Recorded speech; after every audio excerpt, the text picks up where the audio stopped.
నా ప్రియమైన భక్తులారా, ప్రభువును స్తుతించండి. నేను అరుణ్ పిఎస్ మడ్కిని. మీ అందరికీ హృదయపూర్వక శుభాకాంక్షలు. ఈరోజు జనవరి 30వ తేదీ, 2026 సంవత్సరం మొదటి నెల. జార్ఖండ్ రాష్ట్రంలోని లాతేహార్ జిల్లాలోని ఉల్డా గ్రామంలో, పచ్చని అడవులతో చుట్టుముట్టబడిన మట్టి రోడ్లపై మీరు నిలబడి, చాలా దూరం ప్రయాణించారా? నేను బైబిల్లోని ఆయన మాటలలో ఒకదాన్ని గురించి మాట్లాడాను.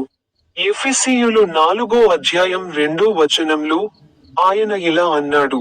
అంటే, పూర్తి వినయంతో మరియు సౌమ్యతతో, దీర్ఘశాంతముతో, ప్రేమలో ఒకరినొకరు సహించుకుంటూ. మీ అందరికీ హృదయపూర్వక శుభాకాంక్షలు. నా యూట్యూబ్ ఛానెల్లోని పాడండి బటన్ పై క్లిక్ చేయడం మర్చిపోవద్దు.